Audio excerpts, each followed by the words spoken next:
Hello, सब कैसे हैं? तो लेकर आ गई हूँ भाई मैं पार्ट 2 लेकर आ गई हूँ आप लोग के लिए, लोकोमोशन एंड मूवमेंट के लिए।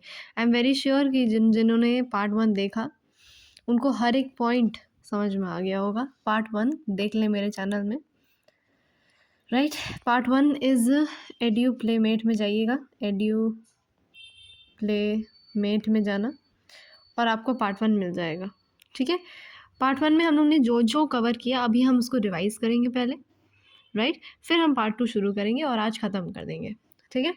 So let's start part 2, but before that let's have a revision of part 1, जिसका आप लोग इंतज़ार कर रहे हो।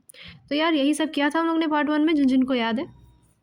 जिन्होंने वीडियो नहीं देखी दे विल बी लाइक ये क्या हो गया भैया, इतनी सारी चीज़ें कहाँ से आ गई। तो पहले आप पार्ट 1 देखें, ऑफकोर्स उसको देखे बिना तो आपको कुछ समझ में आएगा ही नहीं आगे, राइट? सो लेट्स स्टार्ट, देखते हैं क्या क्या किया था उन्होंने पार्ट 1 में, उसको हम पूरा रिवाइज़ करने जा रहे हैं। तो यार सबसे पहले तो पार्ट 1 में मेरी आवाज़ सबको आ रही है, तो बहुत ध्यान से सुनेंगे सब मेरी बातें, ठीक है? आई एक्सप्लेन यू क्या क्या हुआ, रिवाइज़ करते हैं फटाफट से, सब सुने मेरी बात, उसी से हो जाएगा। तो हम लोग ने बात की थी यार, movement is one of the most significant features जो हर एक लिविंग बीइंग में होना चाहिए। मूवमेंट के बिना हम सब क्या हैं, वी आर यूजलेस, सिंपल भाषा में बोलूँ मैं, ठीक है? और क्या क्या हमने पढ़ा कि भाई बहुत तरह की मूवमेंट्स होती हैं, जैसे streaming of protoplasm unicellular amoeba में होती है, which is a simple type of movement. हम लोग ने बात करी थी, यहाँ पे हम लोग मूवमेंट्स की बात कर रहे थे, ये देखो मैंने इसको साइड में कर रखा था, ठीक है? हम लोग ने टाइप्स ऑफ मूवमेंट की बात करी थी, तो हम लोग ने amoeboid movement, ciliary movement, muscular movement, इन सब के बारे में बात करी थी। अभी वहाँ तक पहुँचे नहीं है, एक सेकेंड पहले आपको इससे पहले भी बता दो क्या क्या हुआ था। Streaming of protoplasm in the unicellular organisms like amoeba, ये सब मैंने बताया था आप लोग को याद है ना? मूवमेंट ऑफ सीलिया, फ्लैजिला, टेंटिकल्स, ये सब भी होता है। मैंने बताया था सीलिया फ्लैजिला बैक्टीरिया शो करते हैं और टेंटिकल्स कौन शो करते हैं, आपकी हाइड्रा शो करते हैं, है ना? मैंने बोला था that when there is change of place और लोकेशन, उसको हम लोकोमोशन बोलते हैं। जैसे मैंने ये एग्जांपल भी दिया था कि एक आदमी खड़ा है, मान लीजिए ये आप हैं, आप एक जगह से दूसरी जगह यहाँ पे मान लो पहुँच गए, है ना? एक जगह से दूसरी जगह पहुँच गए, तो उसको हम क्या बोलते थे? उसको हम लोकोमोशन बोलते थे। क्या बोलते थे? लोकोमोशन बोलते थे। अगर चेंज ऑफ प्लेस हो रहा है तो मूवमेंट और लोकोमोशन में फ़र्क होता है, ठीक है? But both are related terms और उनको हम साथ में ही पढ़ते हैं, right? Walking, running, climbing, flying, ये सब अलग अलग चीज़ें। ना for example in paramecium cilia helps in the movement of food through cytopharynx. बहुत इंपॉर्टेंट, मैंने आपको एग्जाम्पल दिया था साइटोफैरिंग्स का, ये बोला था, इसमें आपको ज़्यादा डिटेल में नहीं जाने की ज़रूरत है, लेकिन हमको इतना जानना है कि cytopharynx is used in your paramecium in which the cilia helps the movement of food through cytopharynx. Cytopharynx के थ्रू आपका खाना जाता है पैरामीशियम में और लोकोमोशन में भी हेल्प करता है, ठीक है? मैंने बताया था हाइड्रा जो है उसमें जो टेंटिकल्स होते हैं, हाइड्रा में टेंटिकल्स पाए जाते हैं ना, हाइड्रा में टेंटिकल्स पाए जाते हैं। अब इन टेंटिकल्स की मदद से वो अपना कैप्चर करता है प्रे भी और उसको लोकोमोशन के लिए भी इस्तेमाल करता है, ठीक है? क्लियर? हम लोग ने टाइप्स ऑफ मूवमेंट की बात करी थी, तो 3 तरह की मूवमेंट होती हैं, एक है अमीबॉइड, एक है सीलरी, एक है muscular. Amoeboid, ciliary and muscular. तो अमीबॉइड क्या होता था भाई, और ये भी हमने पढ़ा था कि यार ये जो होता है ये cells of the human body में ही पाया जाता है। ये देखिए ऊपर ऊपर मैंने इसको लिखा भी था, ठीक है? Cells of the human body में भी पाया जाता है। तो ये हमने पढ़ा था अमीबॉइड जो है वो मैक्रोफेजेस और ल्यूकोसाइट्स में पाए जाते हैं। दे एग्जिबिट अमीबॉइड मूवमेंट, ठीक है? It is affected by pseudopodia, ये भी लिखा था, it is affected by pseudopodia, है ना? And it is formed by the streaming of protoplasm, formed by the streaming of protoplasm, मतलब कि प्रोटोप्लाज्म के लाइक मूवमेंट की वजह से क्या होता है, अमीबॉइड मूवमेंट होता है। किसमें? Macrophages and leucocytes. ये आपको याद होना चाहिए, ये वर्ड याद होने चाहिए, ठीक है? ये कहीं से भी क्वेश्चन आ सकते हैं। मैं आपको रिवाइज करवा रही हूँ फटाफट से, 10 मिनट के अंदर सारी रिविजन करेंगे, फिर आगे बढ़ेंगे, ओके? तो अमीबॉइड, मैक्रोफेजेस एंड ल्यूकोसाइट्स, दोनों ही बेटा, जिनको समझ नहीं आ रहा है कि कौन है ये, क्या नई प्रजाति है, दिस इज WBC, ठीक है? फिर और क्या क्या लिखा था? Cytoskeletal elements like microfilaments are also involve in amoeboid movements. Microfilaments भी इन्वॉल्व रहते हैं, ठीक है? अमीबा का मैंने से स्ट्रक्चर भी बना दिया था ऊपर, जिनको डाउट हो क्या होता है, ठीक है? सीलरी ना, सिलियरी मूवमेंट क्या होता है? It occurs in the internal tubular organs. ये देखो मैंने यहाँ पे बना भी रखा है, इंटरनल ट्यूबुलर ऑर्गन्स में जिनकी लाइनिंग में क्या होता है? सिलिएटेड एपिथेलियम पाया जाता है। क्या पाया जाता है? सिलिएटेड एपिथेलियम पाया जाता है। The internal tubular organs are lined with ciliated epithelium, ठीक है? मैंने 2 एग्जाम्पल दिए थे, फैलोपियन ट्यूब्स एंड ट्रैकिया, है ना। ट्रैकिया क्या करता है, डस्ट पार्टिकल्स जाने से रोकता है ना। Removing the dust particles and some of the foreign substances inhaled along the atmospheric air. Passage of ova, fallopian tubes क्या करते हैं, ओवा जैसे यहाँ पे आपका अगर ओवा है तो वो क्या करेगा, पास करेगा फैलोपियन ट्यूब और आपको इसके यूट्रस में डाल देगा, ठीक है। ये आपके सिलेबस में नहीं, ओके। लेकिन आपको पता होना चाहिए सिलेरी मूवमेंट आपकी फैलोपियन ट्यूब्स एंड ट्रैकिया भी दिखाते हैं, फाइन। ना मस्कुलर मूवमेंट कौन है यार, आपके मसल्स दिखाते हैं, उनके पास एक प्रॉपर्टी होती है जिसको हम कॉन्ट्रैक्टाइल प्रॉपर्टी बोलते हैं। क्या बोलते हैं, कॉन्ट्रैक्टाइल प्रॉपर्टी बोलते हैं मसल्स की, ठीक है।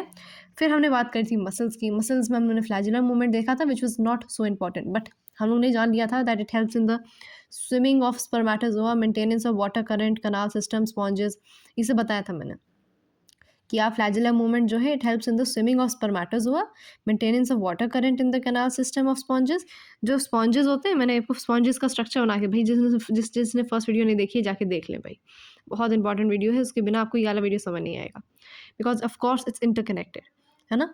तो फिर उसमें मैंने क्या बताया था कि यार कि water current in the canal system of sponges में कौन हेल्प मेंटेनेंस कर में हेल्प करता है, आपके फ्लैजुलर मूवमेंट और locomotion of protozoans like Euglena, ठीक है। मसल क्या है, स्पेशलाइज टिश्यू है मेसोडर्मल ओरिजिन का। 40 से 50% ऑफ द बॉडी वेट कितना है, पूरा मसल का होता है। 5 जिसकी प्रॉपर्टीज़ होती हैं, मैंने 5 प्रॉपर्टी आपको लिख के बताई थी, ऐसे 5 प्रॉपर्टी लिख के बताई थी, अपनी 5 भी बताई थी। Excitability, contractility, extensibility, elasticity and conductivity also, ठीक है। लोकेशन के हिसाब से स्केलेटल होते हैं,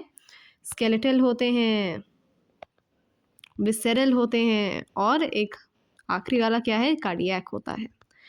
तीन तरह के muscles on the basis of location. Skeletal क्या होते हैं, यहाँ पे लिखा है क्या, मैंने लिखा है कि नहीं, मैंने शायद उसको दूसरे स्लाइड पर रखा होगा, कोई बात नहीं।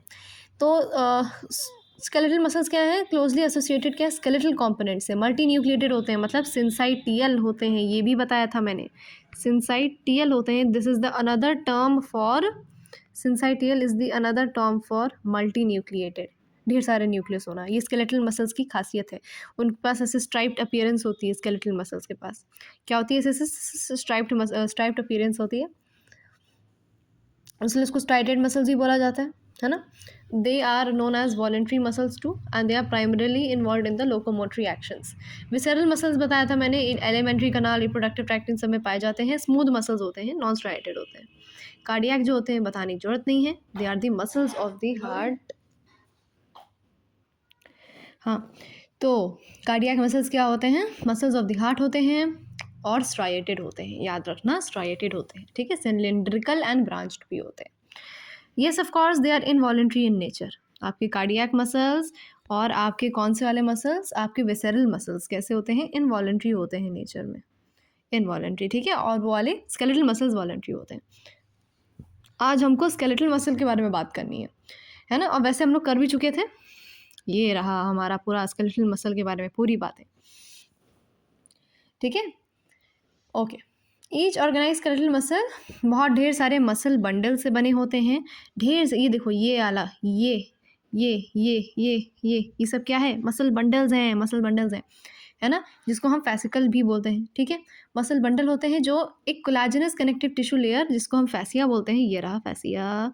इससे क्या होता है, इससे जुड़ा रहता है, it is a collagenous connective tissue layer, fascia, जिसकी मदद से आपके ये सारे मसल बंडल्स या फैसिकल क्या होते हैं, जुड़े होते हैं। देखो मैं आपको रिवीजन करवा रही हूँ, ठीक है। 1 मिनट और चलेगा, फिर हम अपना काम करेंगे, ठीक है, okay. Now muscle bundles, okay. Now in muscle bundle, एक मसल बंडल के अंदर हर एक, मतलब एक्चुअली हर एक के अंदर सेल्स पाए जाते हैं, जिसको मसल सेल्स बोलते हैं या मसल फाइबर्स बोलते हैं। क्या, देखो ये देखो, मसल फाइबर्स या मसल सेल्स, देखो ये लाल लाल दिख रहा है। अब हम इस एक लाल वाले के बारे में पढ़ने जा रहे हैं, ये देखो ये रहा, ये एक मसल फाइबर के बारे में बात करेंगे।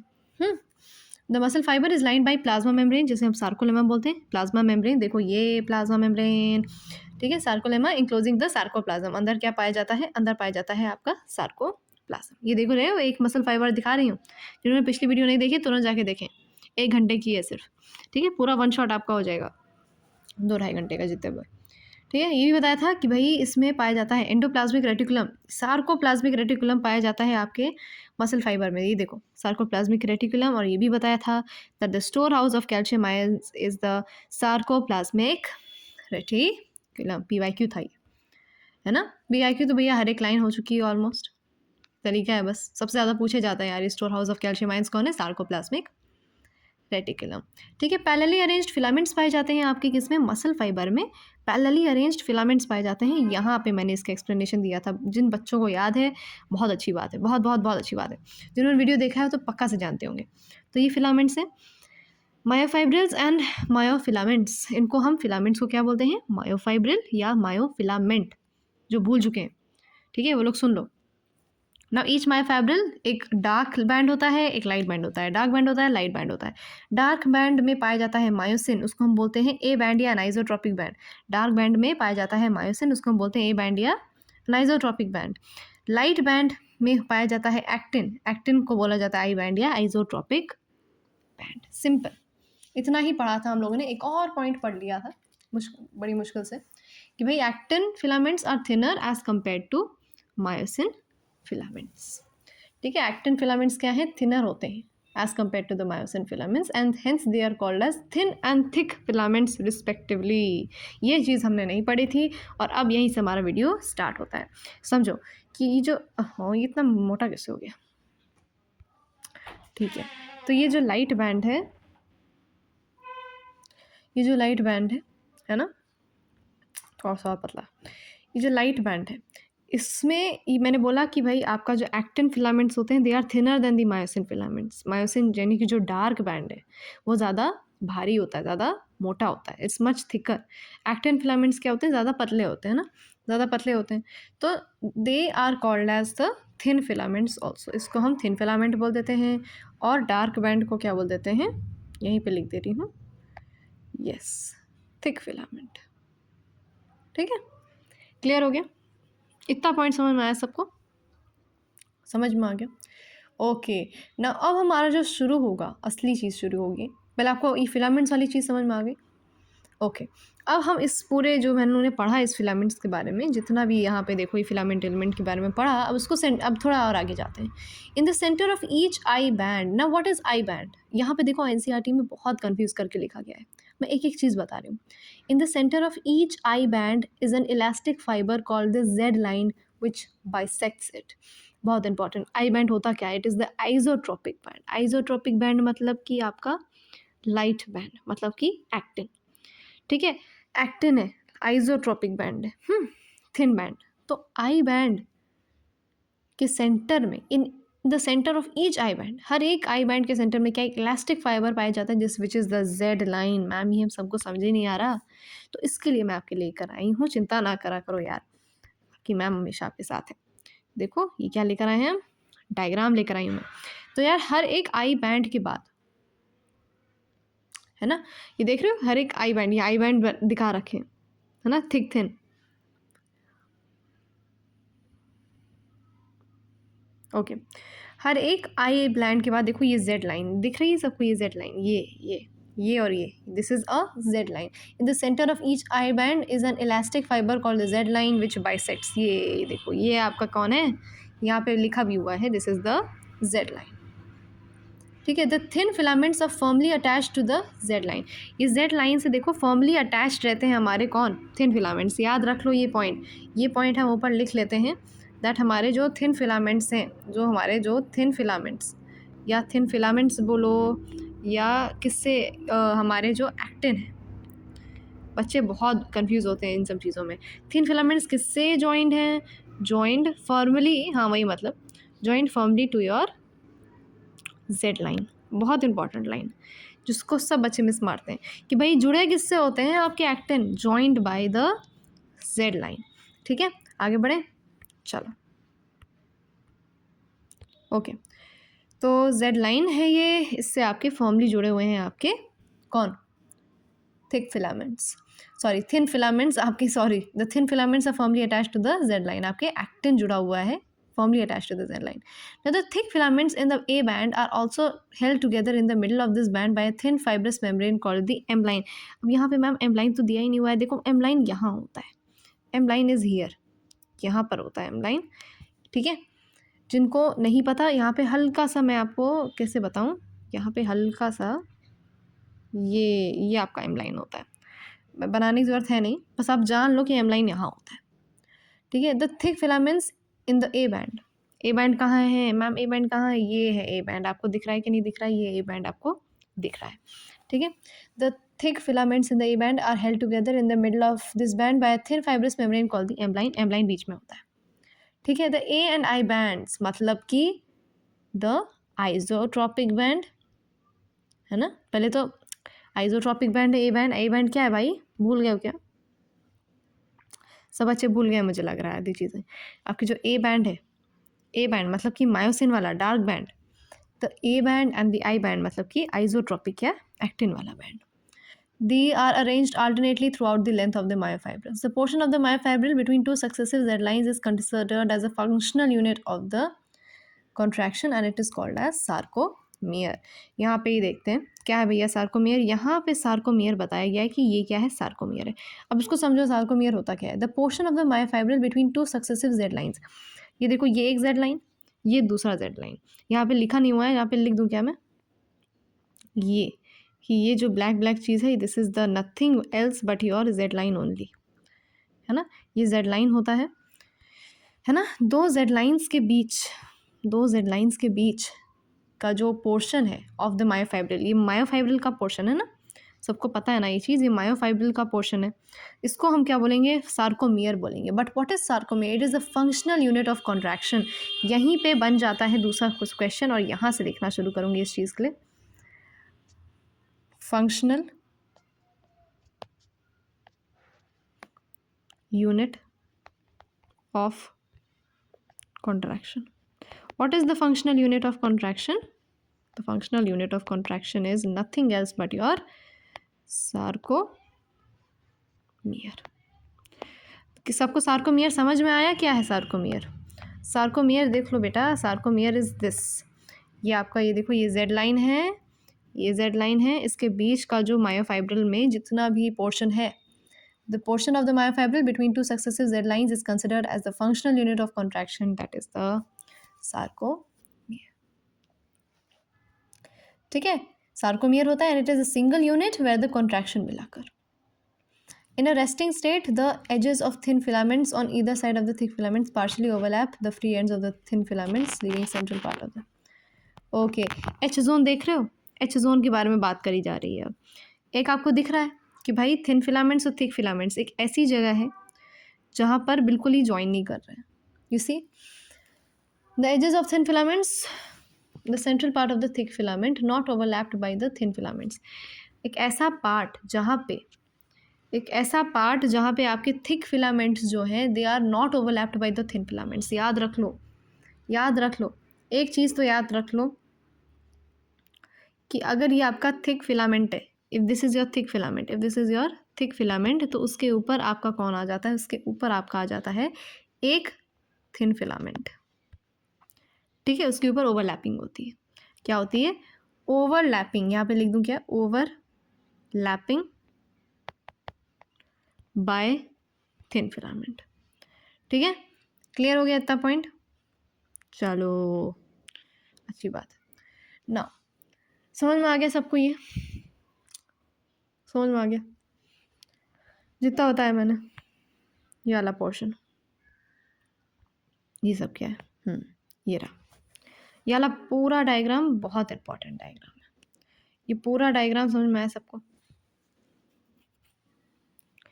ये देखो ये क्रॉस ब्रिज हो रखा है, ये सब समझ नहीं आ रहा होगा, ये प्राइमरी मायोफिलामेंट है, ये सेकेंडरी मायोफिलामेंट है, ये सब ठीक है, सब समझ में आएगा। पहले इतना बताओ जितना उन्हें समझ में आया, मैंने समझाया उतना समझ में आया कि नहीं आया, तो ऐसा एक रिविजन कर लेंगे। In the centre of each I band there is an elastic fibre called Z line. Z line कहाँ पाया जाता है यार, हर एक आई बैंड के बीच में पाया जाता है एक इलास्टिक फाइबर। दूसरी चीज़ कि यार ये जो जेड लाइन है this is elastic in nature, ठीक है। सब नोट्स बनाते रहिएगा साथ में, प्लीज़ सब नोट्स बनाते रहिए, ठीक है। तो ये क्या है, this is your Z line. Okay. In the center of each band there is an elastic fiber called the Z line. Z line है आपके आयल बैंड के बीच बीच में. The thin filaments are firmly attached to the Z line. Thick filaments in the A band are also held together in the middle by this band, a membrane called the M line. M line बीच में होती है जिससे आपके thick filaments क्या होते हैं, firmly thin fibrous membrane called M line से क्या होते हैं, held together, they are joined together. The A and I bands मतलब anisotropic, A band anisotropic band है मतलब कि आपका मायोसिन है, एंड आई बैंड क्या है आपका आइसोट्रॉपिक बैंड है मतलब कि एक्टिन है. These are arranged alternately through the length of myofibrils. ऐसे ऐसे देखो अल्टरनेटली क्या है, अरेंज्ड है पूरे मायोफाइब्रल में, है ना. टू सक्सेसिव जेड लाइंस क्या होते हैं भैया, सार्कोमियर. बिल्कुल सही बोला है, ये ज़्यादा इंपॉर्टेंट पॉइंट है, यहाँ पे लिख दे रही हूँ मैं. सार्कोमियर क्या है, सार्कोमियर क्या है, sarcomere is the functional unit of contraction. चलो एक आपको एक होमवर्क देती हूँ. What is the functional unit of kidney, तो सभी जानते होंगे लेकिन मैं फिर भी देती हूँ. What is the functional unit of kidney, सब कमेंट बॉक्स में मारेंगे. What is the functional unit of kidney, ठीक है, आता होगा सबको, मार देंगे. चलो अब आगे बढ़ते हैं.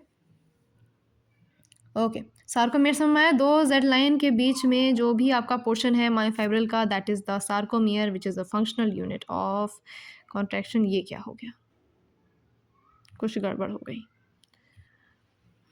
अलग ही गेम चल रहा था साइड में.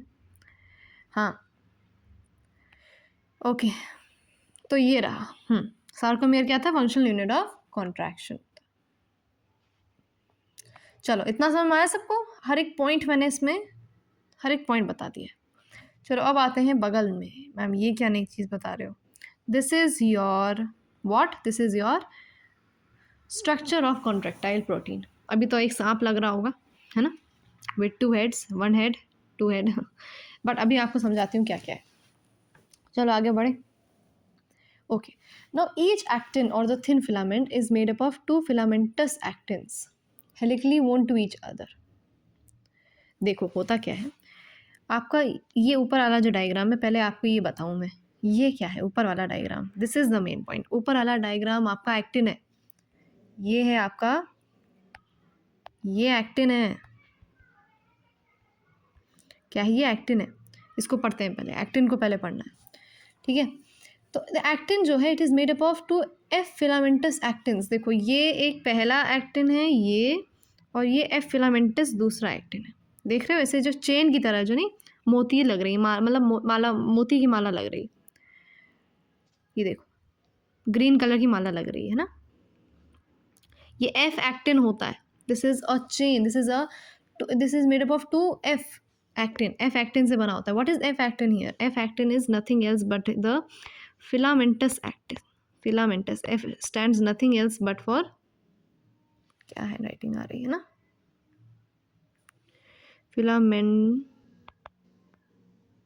filamentous actin है ना. F एक्टिन क्या है, filamentous actin है. अब समझो, एक एक्टिन जो होता है it is made up of 2 filamentous actin. ये पहला एक्टिन, ये दूसरा एक्टिन. ईच F एक्टिन, अब हम इसकी बात कर रहे हैं, F एक्टिन की बात कर रहे हैं, मतलब ये जो चेन है, हम एक जैसे ये जो ग्लोबुलर, ये जो आपको दिख रहा है ये गोला है ना, ये एक गोले को निकाल लो, हम एक गोले की बात कर रहे हैं. ये क्या है, this is each F actin is a polymer of monomeric G globular actin. अच्छा ये पॉइंट आधे बच्चों को समझ ही नहीं आता है क्या होता है. देखो जो एक गोला मैंने बताया, इस गोले के बारे में पढ़ने जा रहे हैं. गोला ये बोल रहा है that each F actin is a polymer of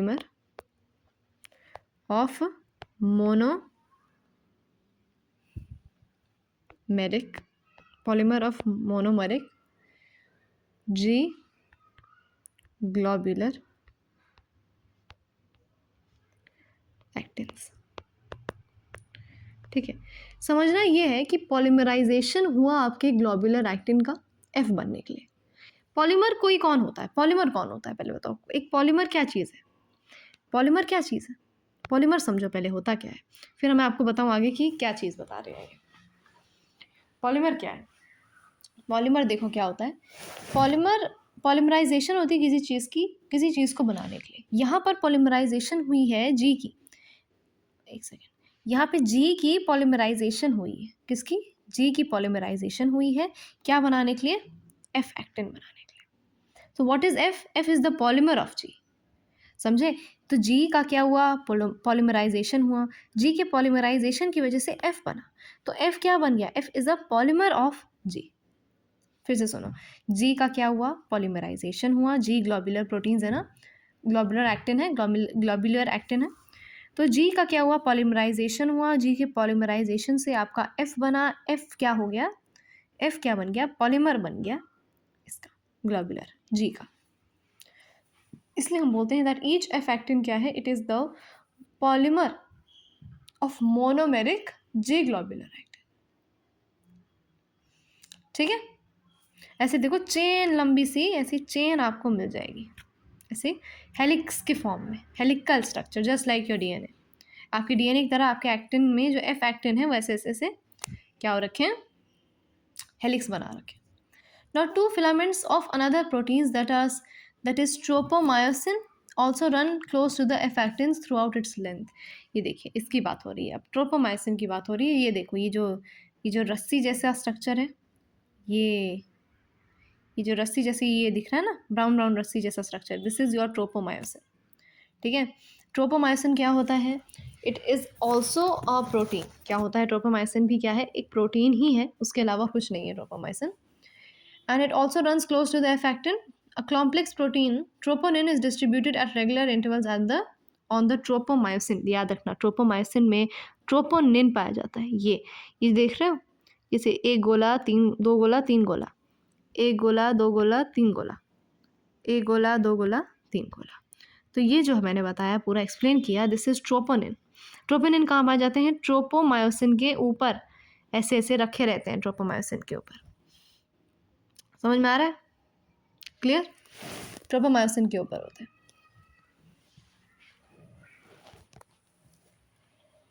ठीक है? क्लियर हो गया? A complex protein, troponin, is distributed at regular intervals on the tropomyosin. In the resting state, a subunit troponin masks the active binding sites for myosin on the actin filaments. देखो troponin का काम basically क्या होता है? ये देखो troponin, मैं कहाँ लिख दूँ ट्रोपोनिन का काम? ट्रोपोनिन, ये रहा ट्रोपोनिन। तो यार ट्रोपोनिन को मैं यहाँ पे लिख दे रही हूँ। ट्रोपोनिन का मुझे वो चाहिए, मुझे वो बताना है आपको, ट्रोपोनिन का फंक्शन बताना है। तो ट्रोपोनिन क्या करता है? It is the masking site. पूछा जा सकता है, masking site, masking site. It gives coverage for myosin to not attach with actin. Myosin देखो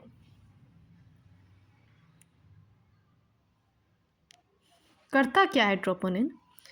ये मायोसिन को क्या देता है? मायोसिन को देता है ये कवरेज। क्या देता है? कवरेज देता है मायोसिन को, ताकि वो क्या ना करे, उससे ज्वाइन ना कर पाए। समझ रहे हो?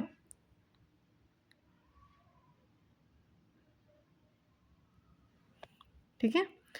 तो मायोसिन को क्या देता है? कवरेज देता है। क्या देता है मायोसिन को? मायोसिन को कवरेज देता है ताकि वो किससे ना जुड़ पाए? एक्टिन से ना जुड़ पाए। तो हम इसको सिंपली क्या बोलते हैं? ये क्या है? मास्किंग साइट है। क्या है? मास्किंग साइट है ट्रोपोनिन। ठीक है? क्लियर? यहाँ उन बच्चों को बिल्कुल समझ नहीं आएगा जिन्होंने पहला वीडियो नहीं देखा। जिन्होंने पहला वीडियो देख लिया उनको समझ में आएगा। एक्टिन, ठीक है? समझ में आया? एक्टिन के बारे में पूरा समझ में आ गया। एक्टिन क्या है भाई? देखो एक्टिन के पास क्या है, ये देखो, ये एफ एक्टिन के ग्लोबुलर ऐसे एफ एक्टिन का क्या है? चेन बनी हुई है, फिलामेंटस एक्टिन। एफ एक्टिन क्या है? It is a polymer of monomeric globular actin का पॉलीमर है। ट्रोपोमायोसिन भी क्या है? एक प्रोटीन है जो ऐसे लगा हुआ है ना?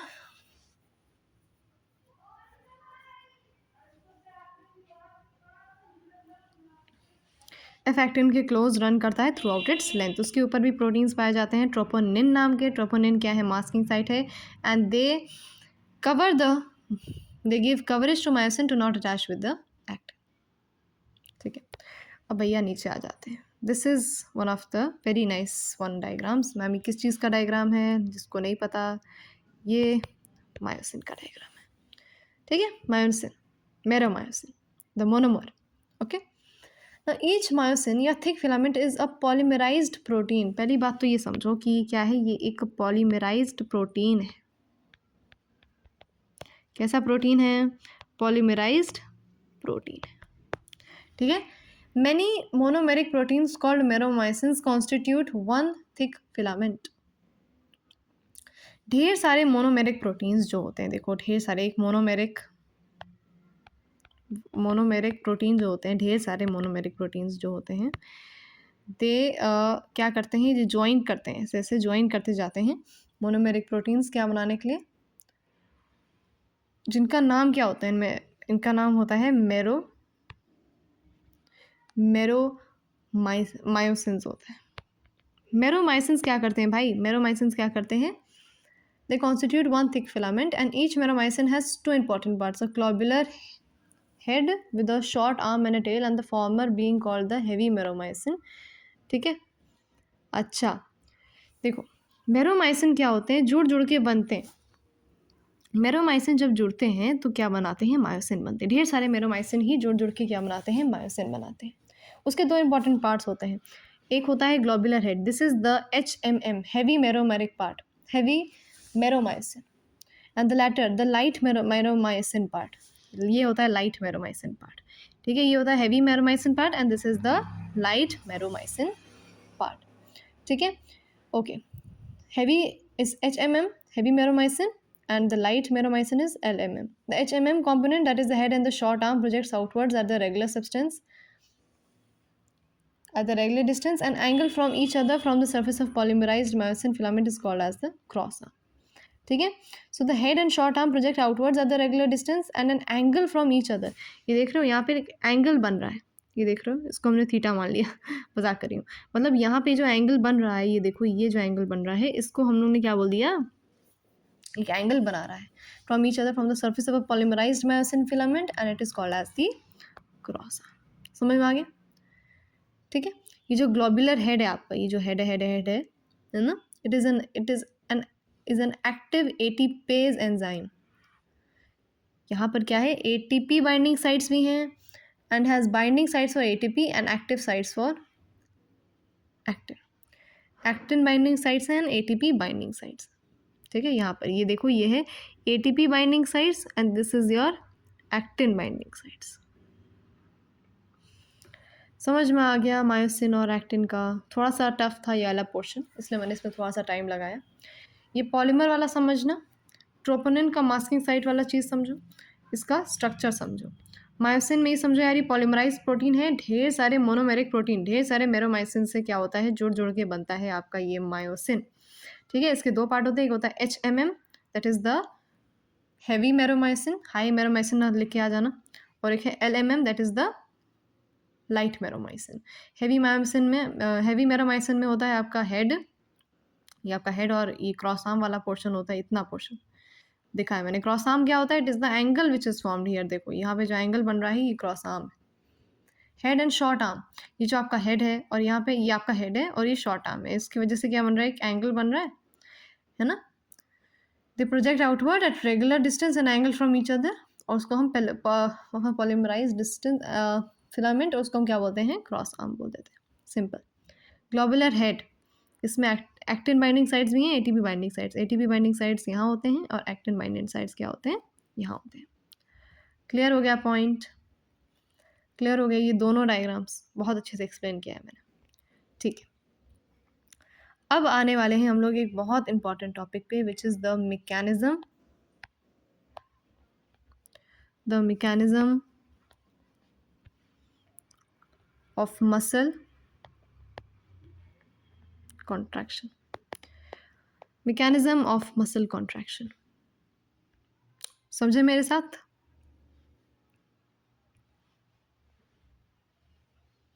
चलो समझते हैं।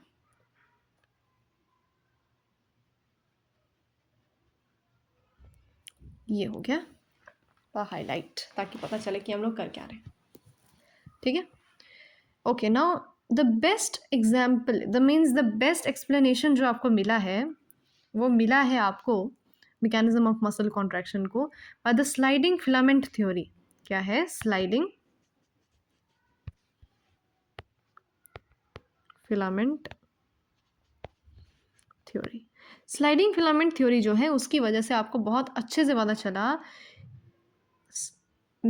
मसल कॉन्ट्रैक्शन का मैकेनिज्म। ठीक है, क्या बोलता है? That contraction of a muscle fibre takes place by the sliding of thin filaments over the thick filaments. बहुत इंपॉर्टेंट। स्लाइडिंग फिलामेंट थ्योरी बोलती क्या है? स्लाइडिंग फिलामेंट थ्योरी ये बोलती है कॉन्ट्रैक्शन ऑफ मसल कैसे टेक प्लेस करता है? जब आपका थिन फिलामेंट जो होगा, थिन फिलामेंट इज, क्या लिख दूं यहाँ पर? Thin filaments is sliding over. ठीक है, it is sliding over thick filament, thick filaments.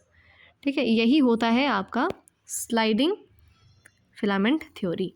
बहुत अच्छे से इस पार्ट को पढ़िए। स्लाइडिंग फिलामेंट थ्योरी क्या है? जब आपका थिन फिलामेंट स्लाइड ओवर करेगा थिक फिलामेंट्स के ऊपर। One of the best mechanisms माना गया है ये। ठीक है, मसल कॉन्ट्रैक्शन का। अच्छा, एक क्वेश्चन बीच में पूछना चाहती हूँ, what is the structural and functional unit of muscle? बिल्कुल सही सोच रहे हैं, it is sarcomere, nothing else but sarcomere only. ठीक है,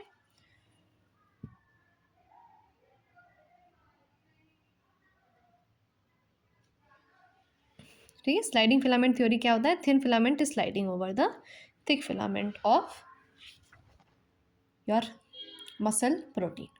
ठीक है, मसल कॉन्ट्रैक्शन आप समझे, थोड़ा सा टाइम लगता है मसल कॉन्ट्रैक्शन को समझने में, बट हमको समझ में आ जाएगा। देखो, मसल कॉन्ट्रैक्शन को समझने के लिए मैं क्या बनाऊंगी बताइए? आधे बच्चे समझ गए होंगे क्या बनाऊंगी? मैं एक फ्लो चार्ट बनाऊंगी। हर एक बच्चे को मसल कॉन्ट्रैक्शन समझ में आना चाहिए। Now, the muscle contraction is initiated by a signal sent by the central nervous system via a motor neuron. ठीक है, ओके। तो यहाँ पे एक चीज़ पॉइंट लिख लेते हैं सबसे पहला, दैट CNS सेंड्स सिग्नल। सबसे पहला चीज़ क्या होगी यार? आपको करना है, कोई मसल कॉन्ट्रैक्शन करना है तो सबसे पहले क्या होगा? सिग्नल आएगा ना कि आपको ये करना है। कैसे पता चलेगा यार कि करना है कि नहीं करना है ना? तो सबसे पहले हमको सिग्नल मिलता है CNS से। CNS सेंड्स द सिग्नल विया या थ्रू, जिसे हम बोलते हैं, थोड़ा सा अच्छा कर लें, मोटर न्यूरॉन। ठीक है, तो CNS ने क्या किया भैया? सिग्नल भेजा। CNS सेंड सिग्नल विया द मोटर न्यूरॉन। फिर क्या होता है? फिर क्या होता है? ऐसे ही फ्लो चार्ट बनेगा, बहुत लंबा सा, बहुत अच्छा सा फ्लो चार्ट बनेगा। सबसे पहले आता है signal by the central nervous system, motor neuron से। Now the motor neuron along with the muscle fibers connected to it constitute a motor unit. समझ लो, motor neuron along with muscle fibres connected to it constitute a motor unit. ठीक है, तो अब ये एक बहुत इंपॉर्टेंट चीज़ लिखिए कि मोटर न्यूरॉन जब जुड़ जाता है किसके साथ? जब जुड़ जाता है किसके साथ? मसल फाइबर्स के साथ। जब जुड़ जाता है आपके मसल फाइबर्स के साथ, तो एक कॉन्स्टिट्यूट करता है एक यूनिट, जिस यूनिट को क्या बोलते हैं हम लोग? मोटर यूनिट बोलते हैं। क्या बोलते हैं? मोटर यूनिट बोलते हैं। समझ गए? CNS क्या करा? सिग्नल भेजा। सबसे पहले समझो, सिग्नल भेजा CNS ने विया the motor neuron. Motor neuron और मसल फाइबर्स जुड़ के क्या बना दिए? एक मोटर यूनिट बना दिए। एक एक लाइन कवर हो रही है NCERT की। जिन बच्चों को डाउट हो रहा है कि मैम आप हर एक पॉइंट ले रहे हो कि नहीं ले रहे हो NCERT का, हम एक एक पॉइंट ले रहे हैं NCERT, एक एक line. Now, the junction between motor neuron and the sarcolemma of the muscle fiber is called the neuromuscular junction of motor end or the motor end plate. ये लाइन नहीं बच्चों को समझ में आती। देखो, the junction between a motor neuron and the sarcolemma.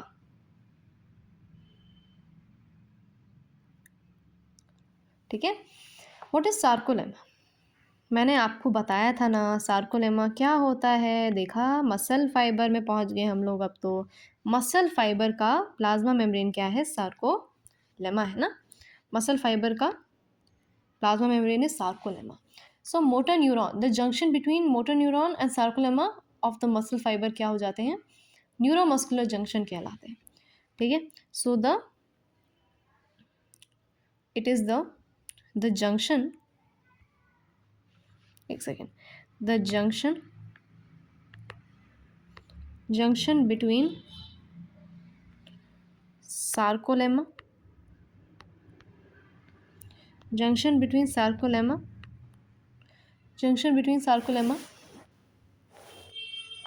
and motor neuron, है ना।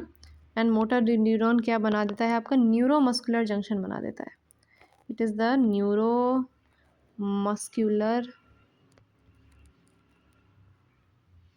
न्यूरोमस्कुलर जंक्शन और मोटर एंड प्लेट। तसल्ली से बैठे, हो जाएगा सारा काम। ठीक है, ठीक है। तो सबसे पहली चीज़ क्या हुई यार, सीएनएस ने सिग्नल भेजा मोटर न्यूरॉन के through. Motor neuron plus the muscle fibres क्या बना देते हैं आपके, मोटर यूनिट बना देते हैं। आपके मोटर न्यूरॉन और मसल फाइबर्स आपका मोटर यूनिट बना देते हैं। एक और चीज़ बताइए, that is the junction between the sarcolemma and the motor neuron. Sarcolemma और मोटर न्यूरॉन, इन सब इनके बीच का जो जंक्शन है इसको हम क्या बोलते हैं, न्यूरोमस्कुलर जंक्शन या motor end plate. Now, neural signal reaching this junction releases a neurotransmitter acetylcholine which generates an action potential in the sarcolemma। तो इसके बाद वाला पॉइंट क्या बनता है, इसके बाद वाला पॉइंट बनता है, लिख लेते हैं, अभी बड़ी जगह है ना, हाँ आराम से हो जाएगा। चलो यहाँ पे लिख लेते हैं, that the neuromuscular junction, that the neuromuscular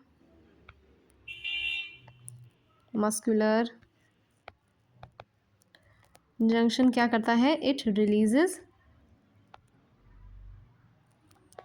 असीटिलकोलाइन,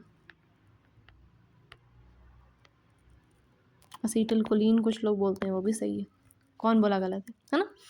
तो न्यूरोमस्कुलर जंक्शन जो है, न्यूरोमस्कुलर जंक्शन क्या करता है, it releases acetylcholine, neuromuscular junction release करता है। Okay, a neural signal reaching the junction releases a neurotransmitter acetylcholine which generates an action potential in the sarcolemma. ठीक है, तो क्या हुआ, लिख लेते हैं, एक्शन पोटेंशियल क्या हुआ, action potential generated in sarcolemma। What is sarcolemma? It is the plasma membrane of muscle fiber, जिनको नहीं पता। ठीक है, action potential generated in the sarcolemma. Sarcolemma में क्या हुआ, आपका एक्शन पोटेंशियल जनरेट हो गया। क्लियर, अभी तक क्या क्या हुआ, the CNS central nervous system send signal विया the motor neuron, motor neuron plus the muscle fibers are called the motor unit, motor neuron plus the muscle fibers are called the motor unit, motor neuron plus the muscle fibers क्या होते हैं, motor unit होते हैं। the junction between sarcolemma and motor neuron क्या है, sarcolemma और motor neuron के बीच का junction क्या है, it is the neuromuscular junction या the motor end plate।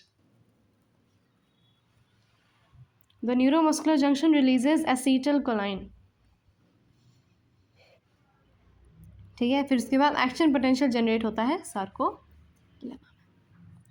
This spreads through the muscle fibre and causes the release of calcium ions into the sarcoplasm.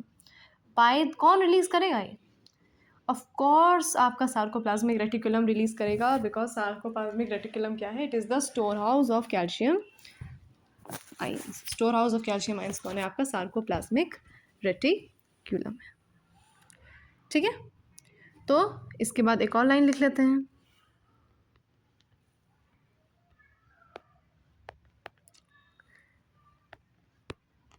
calcium ions are released from the sarcoplasmic reticulum, ठीक है, clear। Now increase in the calcium levels leads to the binding of calcium with a subunit of troponin on actin filaments and thereby remove the masking of active sites for myosin। ठीक है, calcium क्या कहता है, binds to troponin on actin filament, ये point लिख लो। Calcium binds to troponin, किस पे बाइंड करता है? ट्रोपोनिन में बाइंड करता है। ट्रोपोनिन कहाँ है? आपका मायोसिन में है।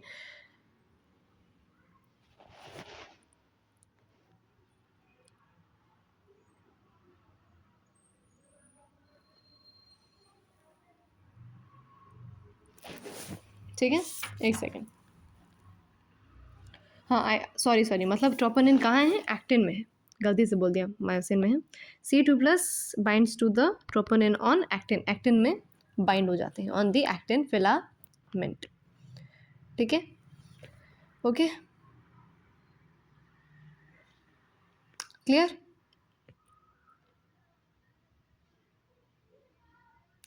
It leads to the binding of calcium with a subunit of troponin on actin filaments and thereby remove the masking of active sites for myosin. Utilizing of energy from ATP hydrolysis, the myosin head now binds to the explosive active sites on actin to form a cross bridge. Very good. ठीक है, इसके बाद क्या लिखना है? इसके बाद point है कि भाई myosin binds to actin, myosin binds to actin, actin, which is what? Which is the cross bridge formation. What is the cross bridge formation? Cross bridge formation कुछ नहीं है, it is the when the myosin is binding to the actin. Now this pulls the attached actin filaments towards the center of A band. ठीक है, the Z line attached to these actins are also pulled inwards, causing a shortening of sarcomere, जिसे हम contraction बोलते हैं, है ना?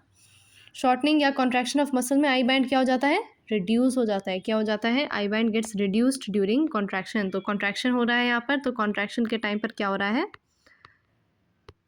आई band gets, बहुत ख़राब हो गया ये तो, आई बैंड गेट्स रिड्यूस्ड। ठीक है, clear? The myosin releasing the ADP and phosphate goes back to relaxed state, new ATP binds and the ATP is again hydrolyzed by myosin head and the bridge for cross bridge formation breakage is repeated causing further sliding. ठीक है, ये process कब तक continue होता है? Till the calcium ions are pumped back to the sarcoplasmic cistern resulting in the masking of actin filaments. ठीक है, अब ये मसल्स का जो होते हैं यार, ये मसल कंटेन और red coloured oxygen storing pigment. Muscle के पास एक पिगमेंट होता है, मसल के पास जो होता है देयर इज़ अ पिगमेंट। ये कौन पिगमेंट है भाई मसल का? इसको हम बोलते हैं मायोग्लोबिन। क्या नाम दिया है हमने इसका? इसका नाम दिया हमने मायोग्लोबिन, जस्ट लाइक हेमोग्लोबिन। क्यों? एक red coloured oxygen storing pigment है, बिल्कुल हेमोग्लोबिन की तरह। ठीक है, haemoglobin content is high in some of the muscles which give a reddish appearance. ठीक है, जिन मसल्स में रेडिश अपीयरेंस है उनको क्या बोलते हैं भाई? रेड फाइबर्स बोलते हैं। इसकी वजह से आपके रेड फाइबर्स बनते हैं। बहुत इंपॉर्टेंट पॉइंट्स हैं ये सब। ठीक है, समझ में आ गया इतना? ठीक है, ये देख रहे हो पूरा का पूरा मैंने क्या बना दिया है आपके लिए, पूरा का पूरा यू सी। अब आप 2 मिनट तसल्ली से बैठ के इसको पूरा एक बार इसको रीड मारो कि मैंने क्या क्या बताया। ठीक है, तो सेंट्रल नर्वस सिस्टम क्या करता है? सिग्नल भेजता है विया मोटर न्यूरॉन। मोटर न्यूरॉन क्या करता है? मसल फाइबर एक्टिवेट करता है। न्यूरोमस्कुलर जंक्शन क्या रिलीज करता है? एसिटाइलकोलाइन रिलीज करता है। एक्शन पोटेंशियल जनरेट होता है सार्कोलेमा में और कैल्शियम आयंस रिलीज होते हैं सार्कोप्लाज्मिक रेटिकुलम से। ना कैल्शियम क्या करता है? ट्रोपोनिन, कैल्शियम क्या करता है? ट्रोपोनिन ऑन एक्टिन से क्या कर जाता है? बाइंड कर जाता है। फिर myosin binds to the actin and this is the cross bridge formation which is taking place. ठीक है, ओके, नाउ याद एक चीज़ रखिए, the ATP hydrolysis provides energy to myosin heads. Okay, myosin heads pull actin filaments. Okay, ये जो line है इसको मैं अच्छे से एक्सप्लेन करती हूँ। सार्कोमियर छोटा हो जाता है जिसमें आई बैंड छोटा हो जाता है, देखा मैंने बोला था, उसको कॉन्ट्रैक्शन बोलते हैं। आई बैंड छोटा हो जाता है और ए बैंड छोटा नहीं होता है, ना ही लंबा होता है। ए बैंड अपने लेंथ में ही रहता है। ठीक है, इस प्रोसेस के दौरान एच बैंड चला जाता है। इस प्रोसेस के दौरान एच बैंड जो है इट इज़ लॉस्ट। ठीक है, तो ए बैंड क्या होता है? अपना लेंथ रिटेन करता है और आई बैंड छोटा हो जाता है। ADP and P one, ADP and P one ये जो है ये क्या होता है भाई?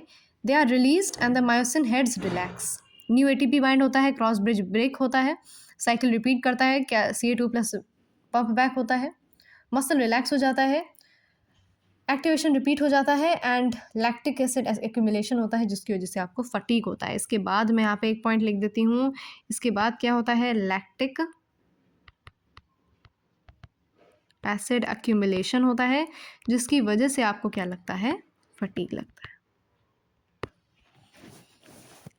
ठीक है, क्लियर। अच्छा, ये भी बताया था मैंने कि भाई मसल में एक पिगमेंट होता है मायोग्लोबिन। अगर ये मायोग्लोबिन की अगर कमी हो जाए, अगर this is less in number, less in quantity, कुछ भी बोलो, ठीक है, लेस इन क्वांटिटी हो जाए तो हम इसको क्या बोल सकते हैं, दीज आर योर क्या हो जाते हैं, वाइट फाइबर्स हो जाते हैं, क्योंकि ज़्यादा होते हैं तो उसको हम क्या बोलते हैं, रेड फाइबर्स। ये वाइट फाइबर्स हो गए अगर लेस है क्वांटिटी में तो। ठीक है, समझ में आ गया इतना पूरा क्रॉस ब्रिज फॉर्मेशन। ये देखो, ये डायग्राम भी आपके लिए क्रॉस ब्रिज फॉर्मेशन का समझ में आ जाएगा आपको, डायग्राम जब आप पढ़ना शुरू करोगे। देखो, एक्टिन फिलामेंट है, ये मायोसिन फिलामेंट है, देखो कैसे ज्वाइन कर रहे हैं, cross bridge myosin, formation of cross bridge take place कर रहा है, देखो ये मायोसिन हेड से जुड़ रहा है, स्लाइडिंग हो रहा है, रोटेशन हो रहा है और फिर breaking of cross bridge. Clear हो गया, ये सारी चीज़ें बहुत इंपॉर्टेंट हैं। ठीक है, जो जो चीज़ें इसमें लिखी हुई हैं वो भी आप 2 मिनट के लिए देख लीजिए, रिवाइज कर लीजिए। इसके बाद हम बहुत सबसे आखिरी टॉपिक स्केलेटल सिस्टम खत्म करने जा रहे हैं। ठीक है, स्केलेटल सिस्टम खत्म करने जा रहे हैं।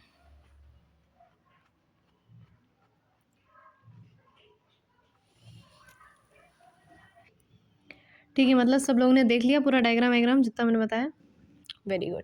चलो अब आते हैं हम स्केलेटल सिस्टम पे, इसको मैं पूरा हटा दूँ, सब लोग अगर चाहो तो इसको स्क्रीनशॉट ले सकते हैं अपने हिसाब से, जो सही लगे जिसको। ठीक है, स्क्रीनशॉट ले लो, काफ़ी टाइम दे दिया मैंने, पॉज कर लेना। अब मैं जा रही इसको मिटाने। वेरी गुड, चलो अब शुरू करते हैं यार स्केलेटल सिस्टम से, आखिरी टॉपिक है। जो लोग बोर हो गए इतनी देर बैठे बैठे फालतू का, बड़ा ही फालतू से वो लगता होगा ना स्लाइडिंग फिलामेंट थ्योरी, कोई बात नहीं, अब अच्छे टॉपिक में आ गए हैं, चिंता मत करो, चिंता मत करो, अच्छा टॉपिक है स्केलेटल सिस्टम। ठीक है, स्केलेटल सिस्टम पढ़ते हैं, मज़ा आएगी, करें। चलो, now the skeletal system consists of a framework of bones and a few cartilages. The system has a significant role in the movement shown by the body. Of course यार, कौन नहीं जानता ये कि स्केलेटल सिस्टम ना होता तो हम कैसे चलते, है ना। जो बच्चे पहले से ही पढ़ चुके हैं वो चाहें तो थोड़ा सा तेज़ स्पीड कर लें, रिवाइज करने के लिए हर एक चीज़ यहाँ पे बोली गई ना, तो अच्छा होगा यहाँ पे अगर आप रिवाइज कर रहे हो तो। Now imagine chewing food without jaw bones and walking around without the limb bones. आपको सिर्फ एक इमेजिनेशन देने को बोला है एनसीईआरटी कि यार इमेजिन दैट आप जो हो बिना जॉ बोन्स के खाना खा रहे हो, सिंपली नॉट पॉसिबल, एंड बिना लिम्ब बोन्स के चल रहे हो, सिंपली नॉट पॉसिबल, यही कहना चाह रहा है। ठीक है, तो bone and cartilages are specialised connective tissue. अरे वाह, क्या बात है। एक देखो, मैंने आपको इससे पहले वाले सेशन में भी बोला था कि चाहे कोई जो भी चीज़ जोड़ने के लिए होती है, कोई भी चीज़ जोड़ने के लिए होगी तो उसका कौन सा टिश्यू होगा, एपिथेलियम इथम थोड़ी ना होगा, it is the connective tissue only. So these are made up of connective tissues only, है ना, कनेक्टिव टिश्यू से ही बने, चाहे कुछ भी बोल दो। ठीक है, बोन और कार्टिलेज क्या है, स्पेशलाइज कनेक्टिव टिश्यू से बने होते हैं। The former has a very hard matrix due to calcium salts and in it, and the latter has slightly pliable matrix due to chondroitin salts. देखो, बोन के पास जो होता है, फॉर्मर लैटर ही नहीं आधे बच्चे समझ रहे हैं। ठीक है, बोन के पास, सॉरी ये रहा, ये बोन है, ये कार्टिलेज है।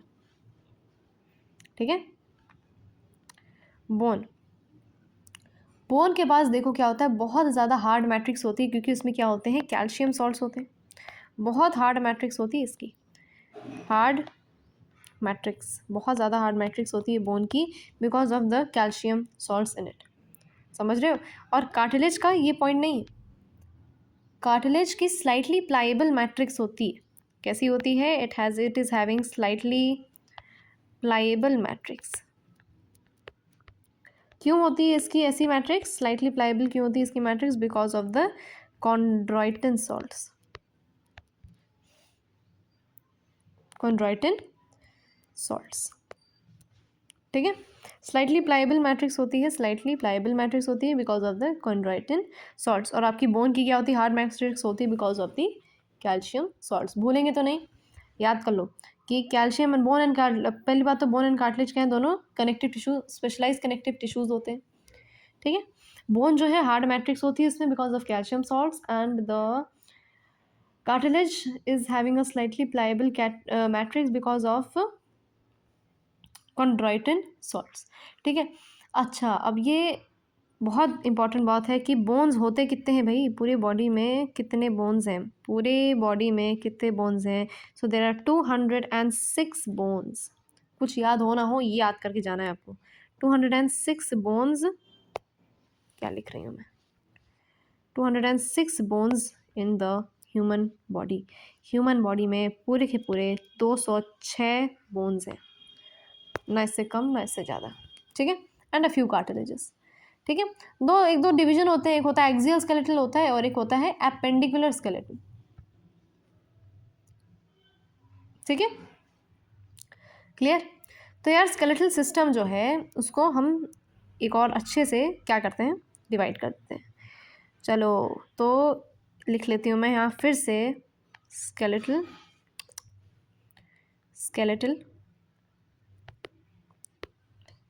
सिस्टम, और इसको डिवाइड कर देते हैं।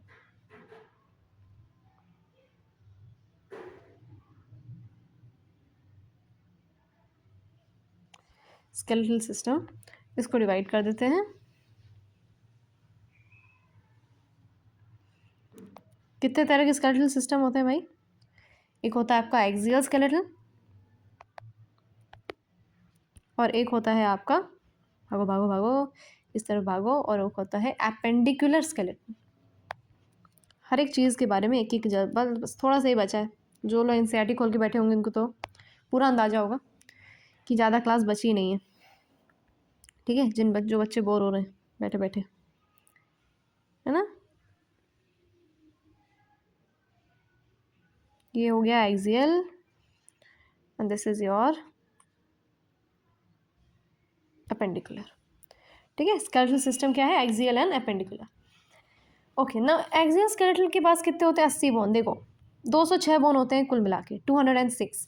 तो एक्सियल ने कितने ले लिए, एक्सियल ने कितने ले लिए, एक्सियल ने ले लिए, एक्सियल ने कितने ले लिए, एक्सियल ने ले लिए 80 बोन, 80 बोन्स ले लिए एक्सियल ने,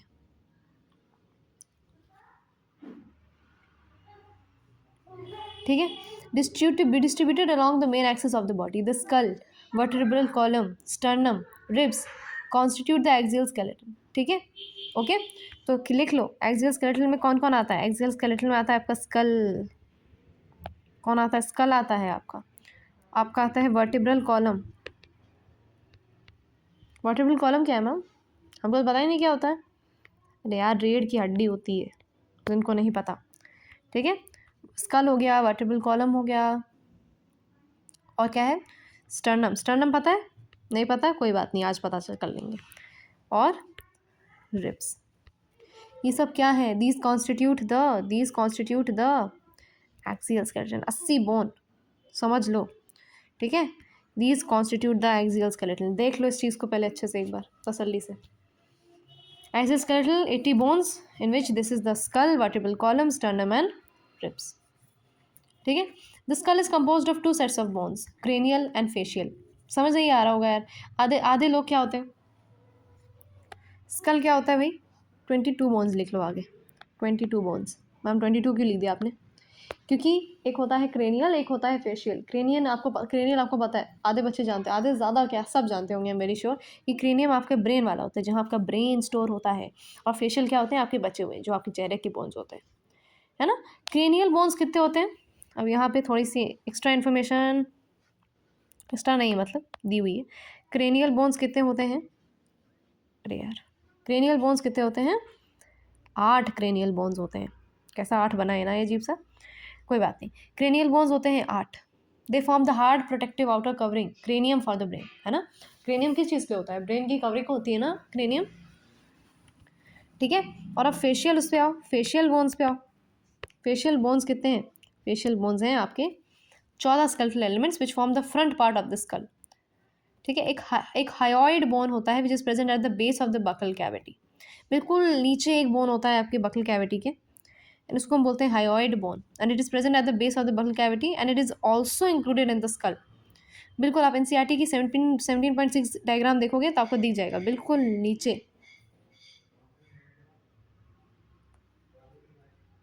ठीक है। बिल्कुल नीचे क्या होता है आपका, हायोइड बोन होता है which is present at the base of the buccal cavity, it is also included in the skull, ठीक है। तो मैंने क्या बोला यार, क्रेनियल एंड फेशियल बोन्स होते हैं, क्रेनियल होता है 8 नंबर का और फेशियल होते हैं 14, है ना। एक सिंगल यू शेप्ड बोन होता है hyoid bone, hyoid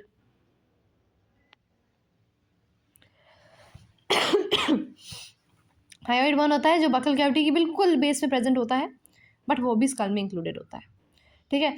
each middle ear has 3 tiny bones malleus incus and steps collectively called year ossicles. अच्छा, अब इस ईयर ओसाइकल को याद करने का एक तरीका मैं आपको बता देती हूँ, बहुत अच्छा तरीका है, मैंने ऐसे याद किया है।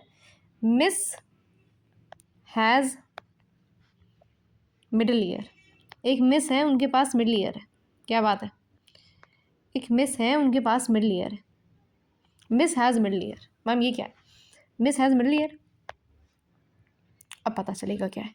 This is malleus incus and stapes, आपके एनसीईआरटी में इतना ही दिया हुआ है, मैलियस इनकस एंड स्टेपीज, ठीक है। इसी के दूसरे नाम भी होते हैं, मैलियस को ही हम क्या बोलते हैं, हैमर, इसको ये बोला जाता है हैमर। एक होता है एनविल, ये आपके सिलेबस में है नहीं, फिर भी बता दे रही हूँ, स्टिरअप, बहुत अच्छा तरीका मैंने निकाला था ये। मिस हैज़ मिडल ईयर, याद करने का तरीका, मिडिल ईयर में आपके जो बोन्स होते हैं malleus incus and stapes, malleus incus and stapes, malleus incus and stapes, ये आपके मिडिल ईयर के क्या हैं, बोन्स हैं, ठीक है। याद कर लेंगे मैलियस इंकस एंड स्टेपीज, ये भी एक यही नाम है, इन्हीं के नाम है हैज़ वाला जो पोर्शन है, ये भी याद कर लो, बहुत अच्छी बात है, हैमर एनविल एंड स्टिरअप, ठीक है। मिडिल ईयर का बात, चलो एक्सियल स्केलेटल में और क्या है, the skull region articulates with the superior region of the vertebral column with the help of 2 occipital condyles, dicondylic skull होता है आपका, ठीक है। कैसा स्कल होता है आपका, जो स्कल है किस तरीके का स्कल है आपका, स्कल कैसा है, डाइकंडाइलिक,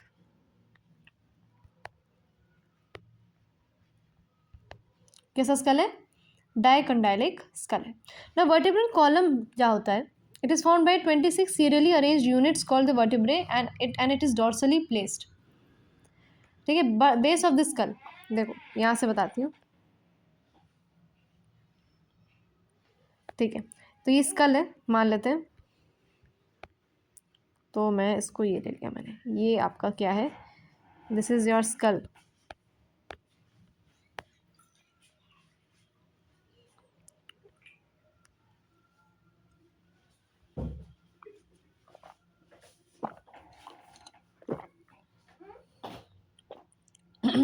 ऐसे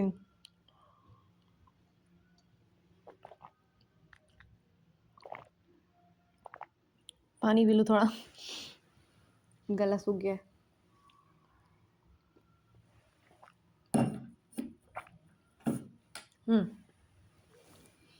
तो यार ये जो स्कल का जो बेस होता है, यहाँ ये बेस, ठीक है, बेस ऑफ द स्कल, ये क्या लिख दूँ यहाँ पे, this is the base of the school, ठीक है। बेस ऑफ द स्कल से क्या निकलता है आपका, वर्टिब्रल कॉलम,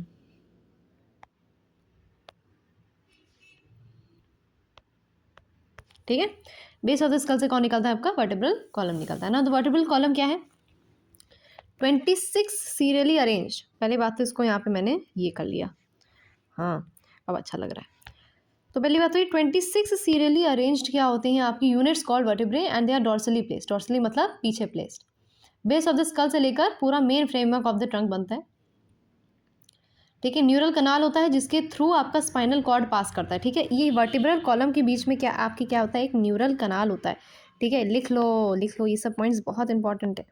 न्यूरल कनाल जिसके थ्रू आपका क्या पास करता है, ठीक है, through which the spinal cord passes. Each vertebra is the atlas and it is articulates with the occipital condyles. ठीक है, तो पहली बात तो वर्टिब्रल कॉलम क्या है, एक होता है सर्वाइकल, थोरैकिक, लुम्बर, सेक्रल एंड कॉकीजियल। लिख लेती हूँ मैं। सर्वाइकल,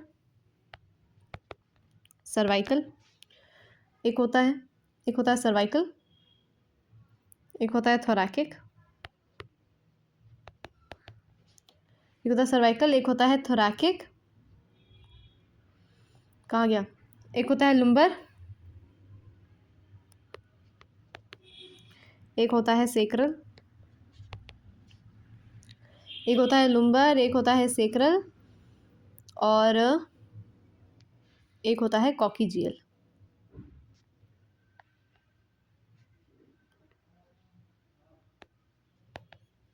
ठीक है, एक होता है कॉकीजियल।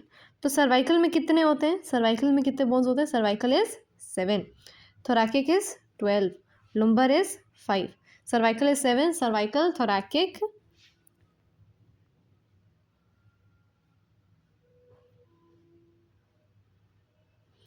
cervical is 7, thoracic is 12, lumbar is 5 and sacral and these are 1. To मत समझ लेना, this is 1 and this is also 1। एक सेकेंड मिटा देती हूँ। ठीक है, this is 1 and this is also 1। ठीक है, clear.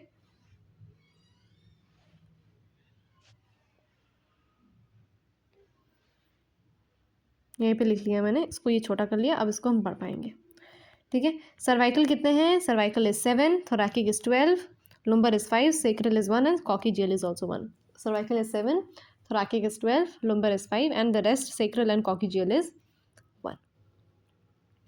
The number of cervical vertebrae are 7 in almost all mammals including human beings. The vertebral column protects the spinal cord.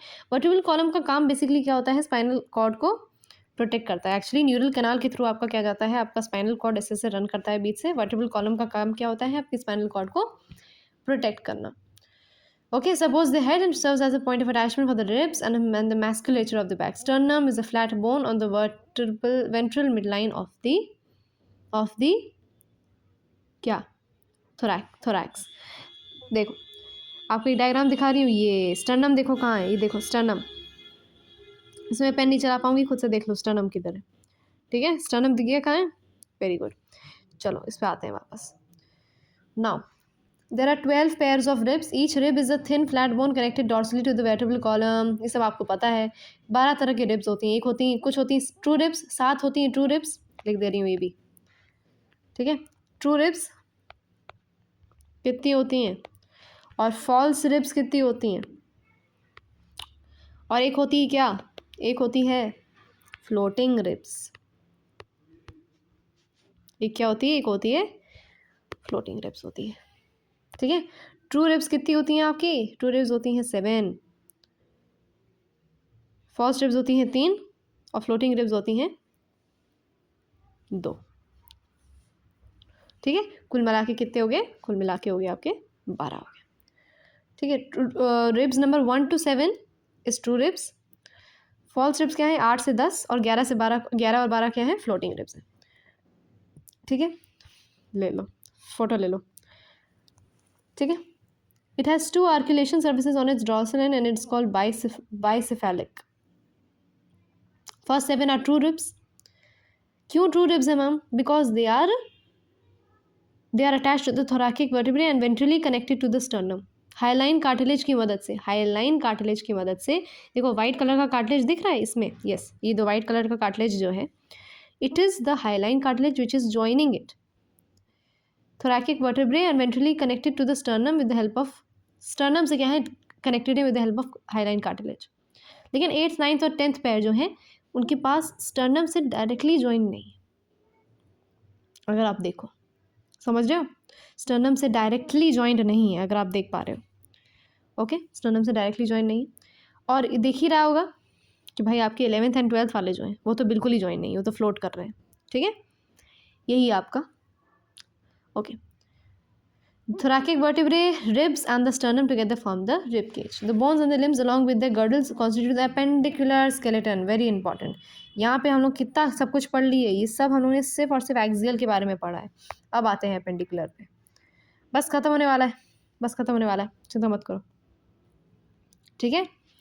They constitute the appendicular skeleton, the bones of the limbs.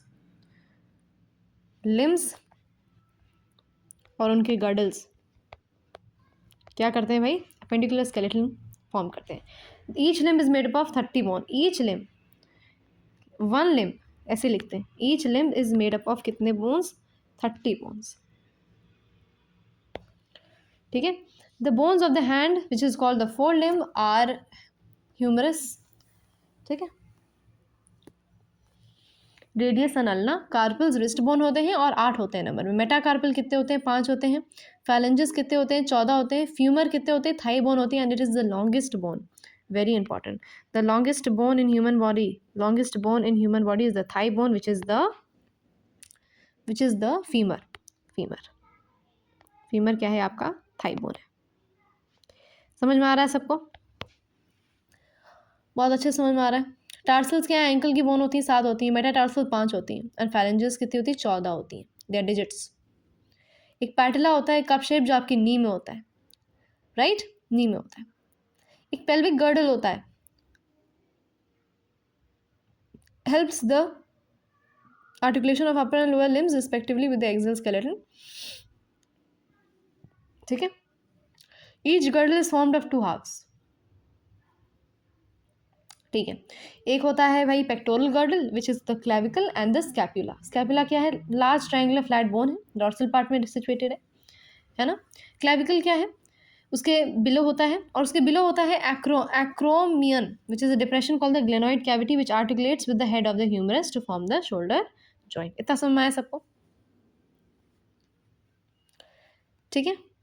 Okay, joints आपके 3 तरह के हैं। एक है fibrous joint, चलो joints के बारे में थोड़ा सा आपको डिटेल दे देती हूँ। दीज आर जॉइंट्स, 3 तरह के जॉइंट्स होते हैं आपके। एक होता है आपका फाइब्रस, एक होता है आपका कार्टिलेजिनस,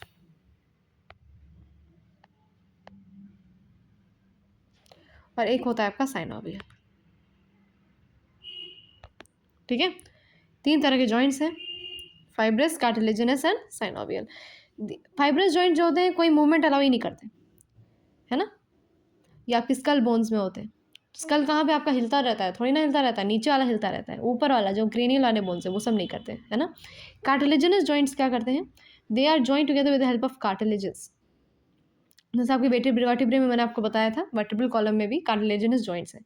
साइनोवियल जॉइंट्स जो होते हैं, साइनोवियल जॉइंट्स, इनके बीच में फ्लूइड होता है जिसको हम बोलते हैं साइनोवियल फ्लूइड, जो आपकी साइनोवियल कैविटी में भरा होता है, ठीक है। इसकी वजह से क्या होता है, इसी की वजह से मूवमेंट होता है, ठीक है। कुछ आपकी बीमारियों के बारे में जान लेते हैं यहाँ पर, very important, and this is actually the last topic. एक होता है माया, चलो पढ़ते हैं। ओके, माया थोड़ा पास में, माया एस्थीनिया, माया एस्थीनिया ग्रेविस। क्या चीज़ है मैमी, बिल्कुल समझ नहीं आ रहा है, कुछ नहीं जानना है इसमें, बस सिंपल जानना है। ऑटो इम्यून डिसऑर्डर है, ऑटो इम्यून डिसऑर्डर, ठीक है। एड्स नहीं बोल रही हूँ मैं, ऑटो इम्यून डिसऑर्डर बोल रही हूँ, ठीक है। फटीग और वीकनिंग होती है इससे। मायास्थीनिया क्या है, gravis, it is the autoimmune disorder. Muscular dystrophy, एक है मस्कुलर डायस्ट्रॉफी, ठीक है। डीजनरेशन ऑफ स्केलेटल मसल होता है इसमें। क्या होता है, degeneration of skeletal muscle,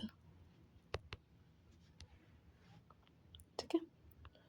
degeneration of skeletal muscle होता है मस्कुलर डायस्ट्रॉफी में। टेटनी में क्या होता है, टेटनी को समझो, क्या होता है इसमें, wild contraction in muscle due to low calcium in body fluid. क्या होता है, कैल्शियम लेवल जो होता है इट डिक्रीजेज, इसलिए क्या होता है इसमें रैपिड स्पैम्स होते हैं, spasm, sorry not spam, spasm, wild contraction. Arthritis तो पता ही होगा क्या होता है यार, आधे लोग सुने होंगे आर्थराइटिस क्या होती है। आर्थराइटिस क्या होती है, जॉइंट्स में क्या हो जाता है, इन्फ्लेमेशन हो जाता है, इसी को हम क्या बोलते हैं, आर्थराइटिस हो रखी है। ठीक है, सॉरी यहाँ पे मुझे लिखना है, इन्फ्लेमेशन हो रखा है जॉइंट्स में। ठीक है, एक बीमारी है ऑस्टियोपोरोसिस। ऑस्टियोपोरोसिस क्या है, एज रिलेटेड डिसऑर्डर है। ऑस्ट्रोजन की वजह से कम, जैसे ही कम एस्ट्रोजन लेवल होता है तो क्या होता है, बोन मास और फ्रैक्चर के चांसेस बढ़ जाते हैं। गाउट क्या है, inflammation of joints due to accumulation of uric acid crystals. तो मैंने आपको हर एक चीज़ बता दी भाई, इसकी आपको स्क्रीनशॉट लेनी है तो ले लीजिए। देखिए मैंने आपको पूरा देखो करके बता दिया है, ये स्क्रीनशॉट ले लो इस पूरी चीज़ की, बहुत इंपॉर्टेंट है। स्केलेटल मसल से लेकर एक्सियल, एपेंडिकुलर, यहाँ पे देखो, ये देखो, कितने सारे मैंने आपको हर एक चीज़ बता रखी। डायग्राम की लेनी है, डायग्राम की दिलवा दी थी मैंने, इसकी मैंने आपको पिछले क्लास में दिलवाई दी थी। तो समझ में आया तो please please please you can subscribe to our channel, subscribe कर सकते हो इफ़ यू थिंक कि मैंने अच्छा पढ़ाया। Okay, and you can be ready for the next chapter, चाहे वो फिजिक्स का हो, केमिस्ट्री का हो, चाहे वो बायो का हो, सारी चीज़ें आपकी क्लियर होंगी इस चैनल में specially. Okay, so if you are clear with the things you can write in the comment section. अब ये भी चाहो तो लिख सकते हो कि which chapter I should do next, very confused about it. Okay, thank you everyone.